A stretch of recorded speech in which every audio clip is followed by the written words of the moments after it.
আজ সারাদিনই মাঠে থাকবো, তোমাদেরকে দেখাবো সারাদিন। তখন ভাই আমাদের মাঠে এই যে দেখতে পাচ্ছ চাষ চলছে, এখন সব জমির চাষ দিচ্ছে আমাদের ভাই। ওই দূর দিয়ে যেতে, ওই দূরে সামনে দেখতে পাচ্ছ, ওই দিকে যেতে। তো বেলা তখন 10টা বাজে, তো জামা কাপড়টা আলে রেখে দিয়ে গাড়িটা নিয়ে যাচ্ছিলাম কিছুটা জমি চাষ দেওয়ার জন্য। চাষ না দিলে ভাই কি হচ্ছিল না, জমি থেকে অনেক জল বেরিয়ে যাচ্ছিল, তো সেই জন্যই প্রথম চাষটা দিয়ে দিলাম গাড়ি করে।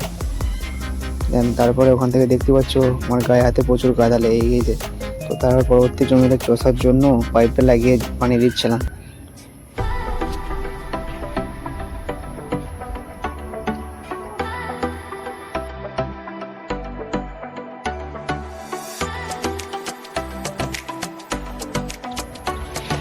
চলো, টাইম লাগছে, তোমরা দেখলে ভিডিওটা, তো আবার দেখা হচ্ছে পরবর্তী ভিডিওতে। তো আজ তো এই পর্যন্তই।